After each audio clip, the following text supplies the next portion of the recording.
Assalamualaikum warahmatullahi wabarakatuh. Salam sehat, sahabat sehat semuanya. Kembali lagi bersama saya Santi dan rekan kerja saya Umi dalam program informasi kesehatan. Ngobras, ngobrol bareng sehat. Salam ngobras, sehat dimulai dari gue untuk lo dan kita semua. Oke, kali ini sahabat sehat ngobras kedatangan narasumber yang sangat spesial, istimewa, penanggung jawab dari rawat inap Puskesmas Banjarsari dan merupakan salah satu tim dokter yang menangani pasien COVID-19, yaitu Dr. Ade Kurniawan MHkes. Gimana dok, kabarnya dok? Sehat. Sehat semuanya dok, keluarga? Ngobras. Langsung hafal ya Dr. Ade ya, padahal baru pertama kali loh kesini loh. Dan ada pendamping narasumber yaitu penanggung jawab Bidan Ponet Puskesmas Rawat Inap Banjarsari, yaitu Mbak Lisa Damayanti AMK. Halo. Gimana Mbak Lisa, kabarnya sehat? Sehat, alhamdulillah sehat. Keluarga gimana Mbak? Sehat, alhamdulillah. Persalinan masih lancar? Oh iya, full. Masih tetap ya Mbak? Ya. Walaupun dalam kondisi pandemi seperti ini, persalinan masih tetap jalan ya Mbak ya? Alhamdulillah. Oke, nah sahabat sehat semuanya, sejak pertama kali dari bulan Maret ditetapkan pasien pertama COVID, sampai saat ini pasien COVID di Indonesia bahkan di Kota Mimoro pun terus bertambah ya dok ya? Ya. Nah, kira-kira nih dok, kapan sih bisa berakhirnya pandemi ini dok? Gitu. Kalau menurut dari tim kesehatan gitu dok? Jawab nih. Ya, jawab sekarang boleh? Boleh dok. Kalau ditanya kapan itu nggak tahu itu selesainya kapan. Kapan-kapan, bisa besok, bisa lusa, bisa tahun depan, 2 tahun lagi, 3 tahun lagi. Ya kalau dibilang kapannya belum jelas ya. Tapi kan kita sudah mulai vaksin nih, dimulai vaksin, mudah-mudahan jadi salah satu jalan untuk menuju herd immunity. Jadi kalau sudah herd immunity, ya insya Allah nanti pandemi ini mudah-mudahan segera selesai gitu. Tapi kalau ditanya kapannya, kita masih belum jelas. Nggak bisa secara gamblang dijelaskan, oh bisa setengah Ya. tahun lagi atau 1 tahun lagi, nggak ada prediksi. Nggak ada prediksinya gitu. Karena memang di Metro sendiri pun semakin meningkat ya dok ya? Ya, kita zona merah sekarang. Jadi memang harus waspada. Jadi kalau zona merah itu penyebarannya sudah tidak bisa diprediksi lagi. Ya, jadi tingkat penyebarannya sudah sangat luas. Jadi di setiap misalkan kerumunan, kita udah nggak tahu lagi tuh mana yang ada infeksi atau mana yang tidak. Jadi memang kalau zona merah begitu, udah penyebaran sudah tidak bisa dibendung lagi gitu. Dan itu biasanya penyebaran itu klasternya sekarang udah mulai bagaimana dok? Klasternya udah mulai masuk rumah tangga, klaster kondangan, jadi klaster habis layatan gitu ya. Udah pokoknya udah seperti itu sekarang masuknya. Kalau dulu kan enggak, dulu kan 1 orang kontak erat. Kalau sekarang mah udah mulai per klaster gitu ya. Jadi sekarang penyebarannya udah semakin ibarat kata mengkhawatirkan ya? Oh iya, kayak di kita aja nih, daerah Banjarsari ini udah mulai klaster nih, satu keluarga yang kena infeksi COVID ini. Karena dalam jangka 1 bulan saja pasien dari Puskesmas Banjarsari aja udah meningkat sampai 20-an ya? Ya, 20. Dan itu kan hampir satu keluarga kan kasusnya. Dok, ini sekarang aku mau nanya juga nih dok.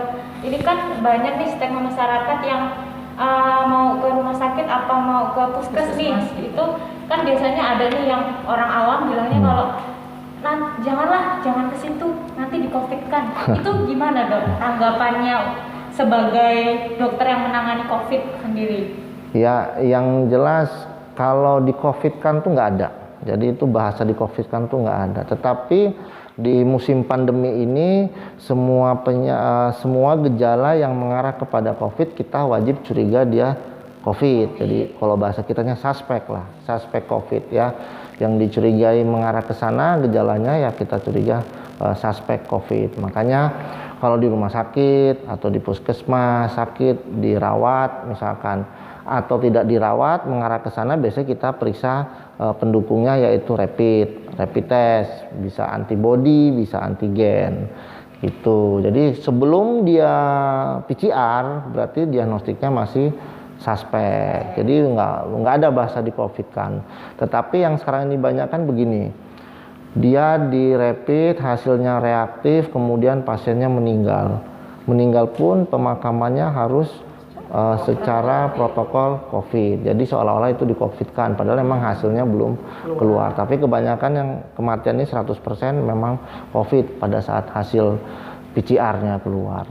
Nah, menyikapi dari tadi nih Mbak, menyambung dari obrolannya Dr. Ade ya mengenai apa namanya tadi rapid terlebih dahulu gitu. Ya. Nah, untuk pasien yang dirawat inap ini ya Mbak ya, apalagi terutama yang persalinan karena itu kan menyangkut dengan para tenaga kesehatan yang menolongnya, itu apakah di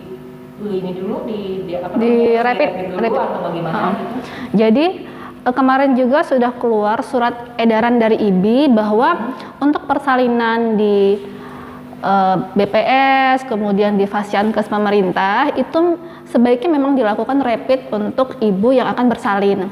Kalaupun misalkan tidak ada rapid, misalkan di BPM-nya nggak punya rapid nih bidannya, paling tidak bidan itu saat melakukan pelayanan persalinan itu menggunakan APD standar level 2, itu minimalnya seperti itu. Tapi memang kalau di rawat inap kita selalu merapid ibu-ibu yang akan bersalin. Jadi kita rapid dulu, kalau hasilnya non reaktif baru kita bisa lakukan pelayanan persalinan di rawat inap. Kalau misalkan ternyata hasilnya nanti reaktif, kita lakukan rujukan ke rumah sakit. Walaupun memang sebetulnya ibu yang akan bersalin dengan rapid positif belum tentu dia nanti swabnya hasilnya juga positif. Iya, banyak yang negatif juga. Iya, prosedurnya dirujuk. Kalau misalnya ibu bersalin itu datang dengan pembukaan, kan kita nggak mesti pembukaannya itu begitu datang bukaan 2. Iya, buka lengkap misalkan. Ternyata datang buka lengkap, di rapid reaktif. Berarti kitanya tadi APD-nya minimal kita level 2, tapi kalau sudah reaktif kita pakainya level 3 ya, Dok ya? Ya. Level 3 dong kita pakainya. Kan udah reaktif gitu. Iya. Jadi berarti kita harus menyempatkan diri untuk rapid dulu, walaupun itu memang udah bukaan, misalnya udah mau lahir. Kalau sudah waktunya lahir, ibu datang nih ngeden, itu mungkin nggak keburu kita rapid. Kitanya APD-nya dengan level yang tadi yang seharusnya. Jadi memang untuk protek ke kita sendiri. Iya. Dimanapun juga, karena kan memang garda terdepan sih ya, karena kan pelayanan ya, jadi kan harus protek ke kita. Ya, betul. Pinter-pinternya kita. Iya. Terus ini Dok, masalah ini Dok ya, kan ini kan ada yang namanya produktif, ada yang namanya suspek, itu apa itu? Padahal kalau untuk masyarakat kan dia nggak paham, apalagi kalau yang namanya rapid aja reaktif sudah disebutnya COVID gitu loh Dok. Ya, jadi kalau kasus contoh suspek dulu nih ya. Suspek itu pasien datang misalkan. Pasien datang ada gejala mengarah COVID, ada panas badan, ada batuk, ada pilek, ya. Kemudian ada ISPA, infeksi saluran pernapasan dengan saturasinya di bawah 92, kita sudah curiga dia bilang suspek tanpa dirapid. Tanpa dirapid pun kita curiganya suspek. Satu. Yang kedua, apabila pasien pada saat dirapid antigen atau rapid antibody dia reaktif, kita bilang dia suspek. Itu suspek tuh ya, suspek. Ya, kemudian selain suspek biasanya ada kontak erat. Ya, kontak erat. Kontak erat tuh gini, sebagai contohnya seseorang yang kontak dengan pasien yang konfirmasi positif COVID-19 yang berada dalam satu ruangan lebih dari 15 menit 2 hari sebelum diambil sampel swab konfirmasi dan sampai dengan 14 hari setelah pasien tersebut terkonfirmasi. Ya, itu kontak erat ya. Kontak erat. Kalau untuk tenaga kesehatan, apabila tenaga kesehatan tersebut tidak memakai APD sesuai standar, gitu. Kalau pakai APD Dok? Kalau nggak pakai APD nggak termasuk kontak erat. Contoh kita pelayanan di puskesmas, APD kita APD level 2. Tiba-tiba Mbak Umi misalkan, Mbak Umi ini ternyata positif atau konfirmasi. Mbak Umi pada saat diambil sampel itu 2 hari sebelumnya dia bekerja di satu ruangan dengan Mbak Lisa dan Mbak Santi. Tapi Mbak Lisa dan Mbak Santi pakai APD level 2. Kalau Mbak Lisa dan Mbak Santi nggak termasuk kontak erat, walaupun Uminya terkonfirmasi karena memakai APD sesuai standar. Nah, tetapi yang dibilang kontak erat, Mbak Umi tinggal serumah dengan orang tuanya, dengan suaminya. Nah, itu yang dibilang kontak erat. Jadi gitu. Kemudian ada lagi kasus probable. Kasus probable ini begini. Contoh pasien meninggal, belum keluar hasil swabnya, dia positif atau negatif, tetapi ada pasien tersebut suspek COVID, baik dia belum ada tanda-tanda nih, misalkan pneumonia nih ya, dan hasil rapidnya reaktif, tapi pasiennya sudah meninggal sebelum hasil swabnya keluar, itu probable. Ya, kalau pasien konfirmasi jelas. Kalau konfirmasi atau pasien positif, dia sudah hasil swab PCR-nya keluar. Ya, sudah positif tuh, sudah keluar. Kemudian ada lagi sekarang ini kriteria kan isolasi nih. Isolasi mandiri itu ada kriteria dia selesai isolasi atau selesai isolasi itu ada 2. Tanpa dia di follow up atau dia dengan follow up PCR. Kalau dia dengan follow up swab PCR ya sembuh jatuhnya. Tapi kalau dia tanpa follow up swab dibilang selesai isolasi 14 hari ya. 14 hari. Jadi ada yang 10 hari kalau dia OTG tanpa gejala, tapi swabnya PCR-nya positif, dia bisa isolasi 10 hari. Ya.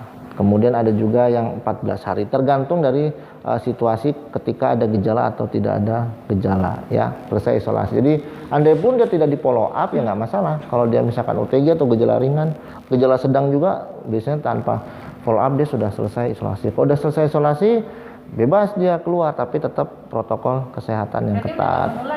Udah nggak menular. Itu Gitu. kan kadang jadi di masyarakat kan masih takut loh dok, masuk belum negatif sudah boleh keluar gitu loh. Ya, ini fungsinya ngobras kan gini. Oh iya. Biar masyarakat tahu.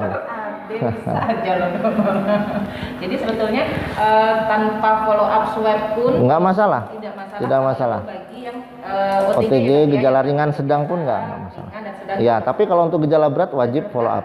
Oh, kalau untuk yang gejala berat Wajib follow up. Wajib follow up sampai Ya. negatif boleh keluar atau Sampai negatif. Oh, Sampai negatif, iya. Nah, untuk perbedaannya nih dok antara OTG terus apa namanya itu gejala ringan, gejala sedang berat itu apa gitu?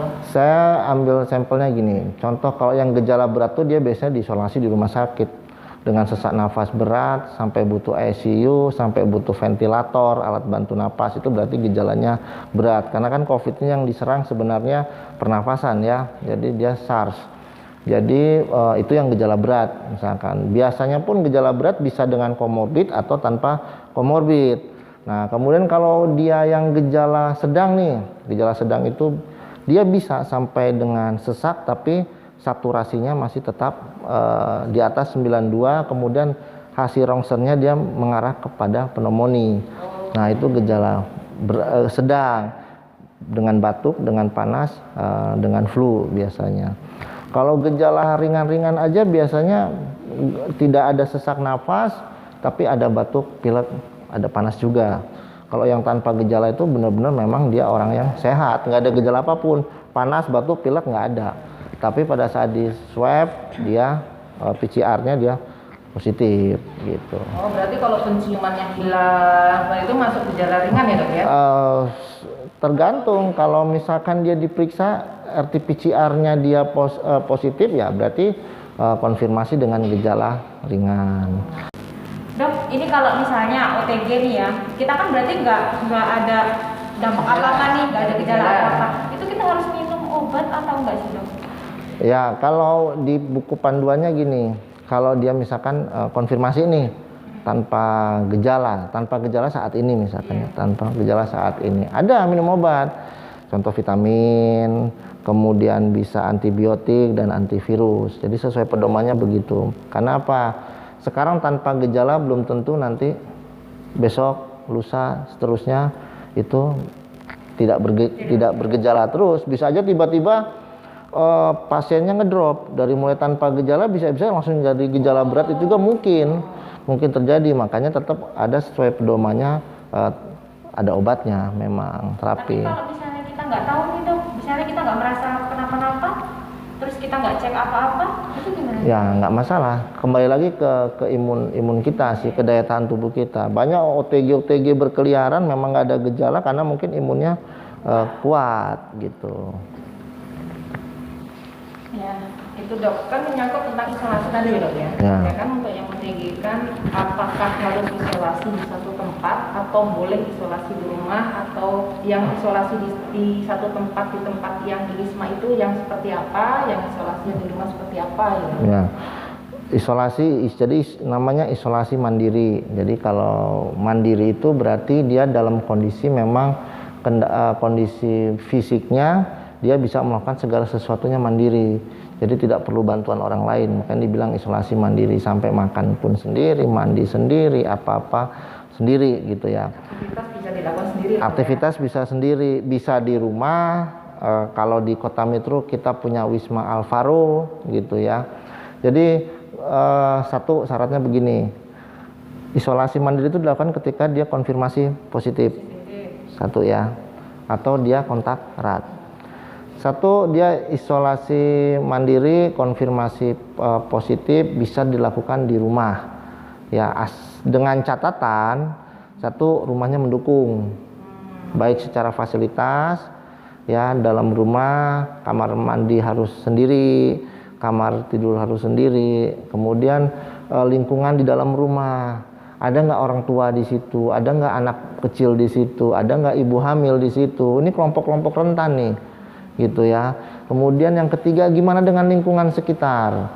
Lingkungan sekitar mendukung nggak ini untuk isolasi yang bersangkutan? Jangan-jangan warga ada yang penolakan, banyak nih kan warga penolakan.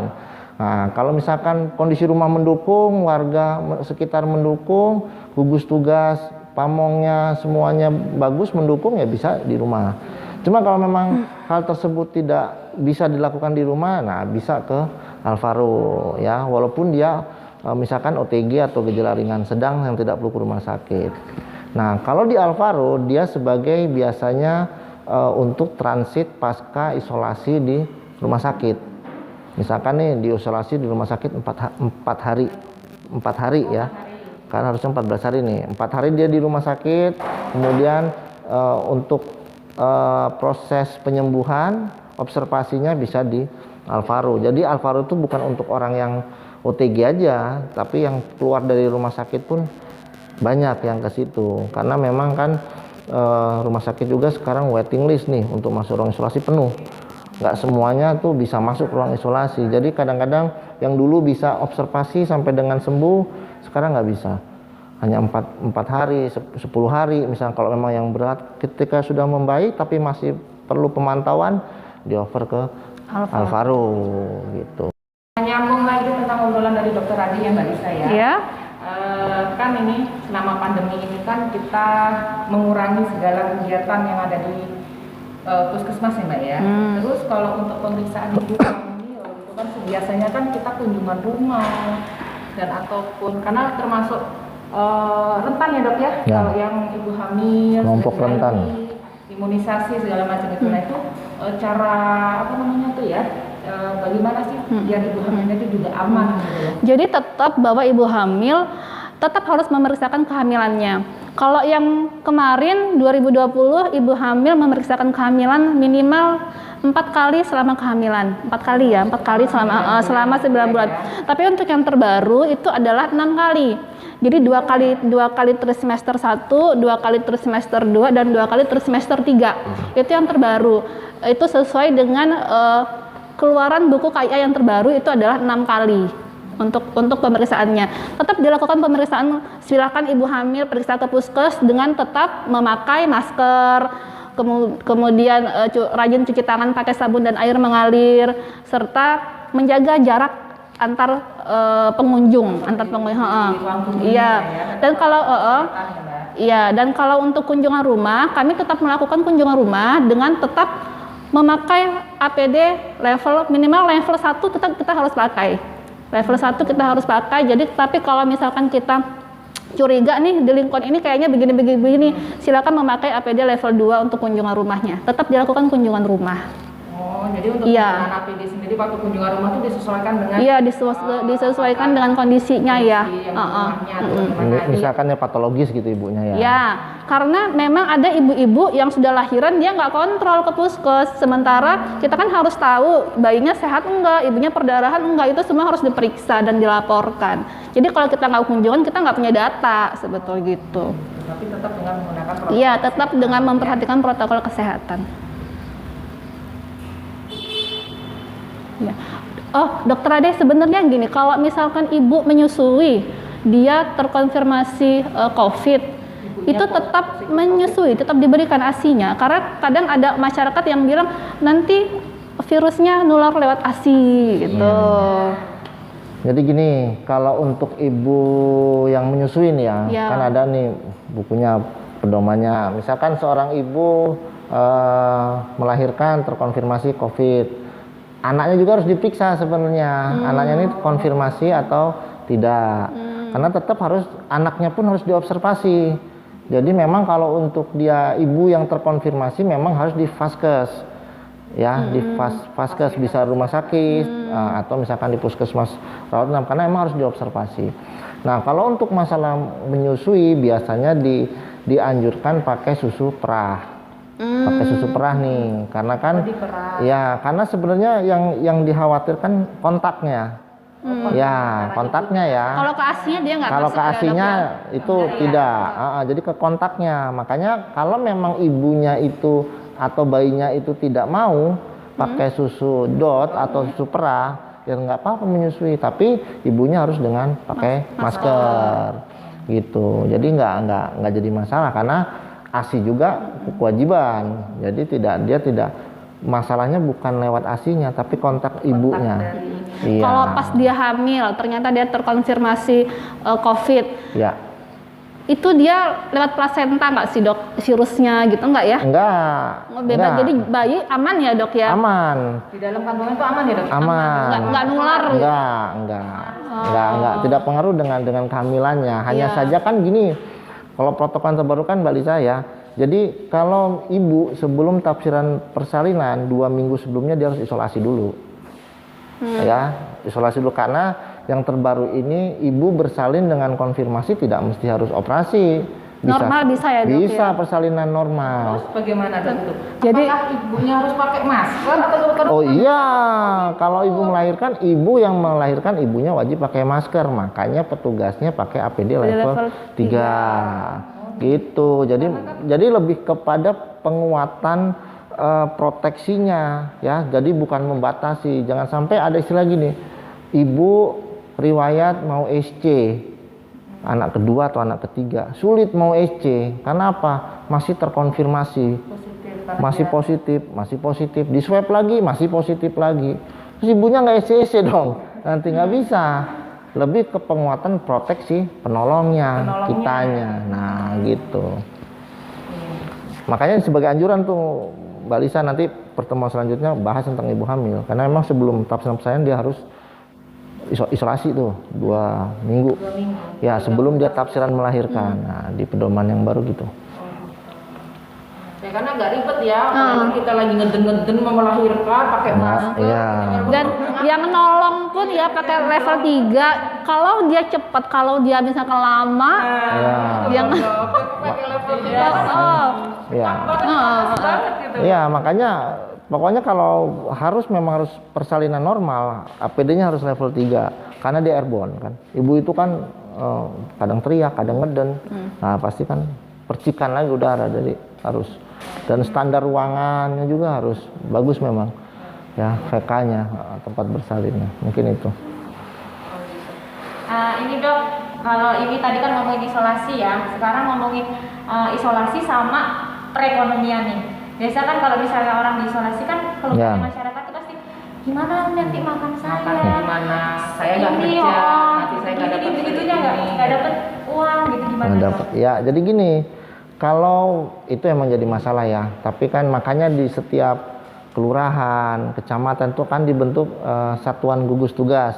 Ya, satuan gugus tugas itu yang sebenarnya mulai dari kesehatan sampai dengan tingkat ekonomi tuh. Jadi memang baiknya ada kan istilahnya kunjungan tuh, nanti dilihat rumahnya, lihat ininya, nanti kan dilaporkan. Kalau memang dia butuh bantuan pangan, kewajiban gugus tugas dan kewajiban masyarakat sekitar untuk membantu.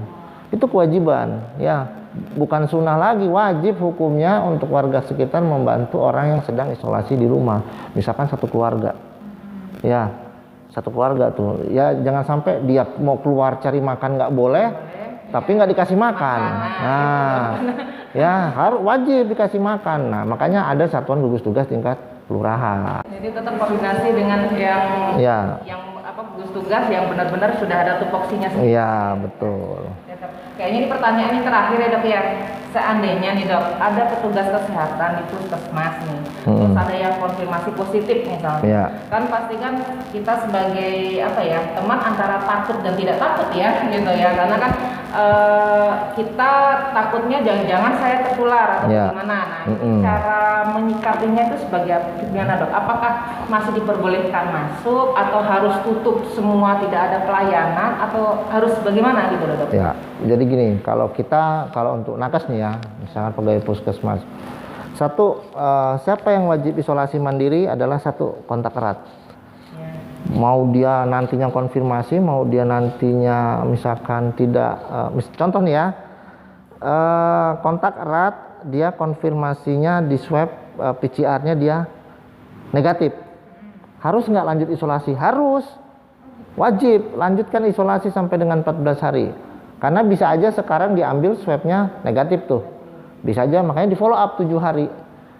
Ya, di swab lagi, jangan-jangan dia positif. Jadi tetap namanya kontak erat wajib isolasi mandiri 14 hari. Ya, kemudian kalau konfirmasi juga isolasi. Nah, gimana untuk kawan-kawan, kembali lagi tadi definisinya kontak erat gimana? Kalau kita ada kontak dengan dia kurang 2 hari sebelum dia diambil, selama 2 hari itu ya yang kontak dengan dia wajib di screening, ya screening rapid antigen kalau bisa sekarang ya, jangan rapid antibody lagi ya, harus rapid antigen. Dan yang kontak dengan yang konfirmasi itu harus isolasi. Dan kalau sekarang dibilang ada puskesmas atau tenaga atau fasilitas kesehatan yang tutup, saya rasa miris benar, berarti penanganan COVID di dalam vaskesnya sendiri berarti tidak mumpuni, itu nggak bagus. Jadi ada istilah puskesmas tutup, itu buat saya salah gitu. Jadi bagaimanapun ceritanya, kalau untuk sekarang nggak boleh puskesmas tutup, rumah sakit tutup, itu nggak boleh. Berarti emang proteknya kita kurang. Makanya kalau di dalam lingkungan puskesmas pelayanan APD level 2 wajib dipakai, rumah sakit IGD wajib level 3 ya. Mau yang masuk hari itu pasien COVID-nya 10, kontak dengan 10 orang, APD-nya level 3 nggak jadi masalah tuh.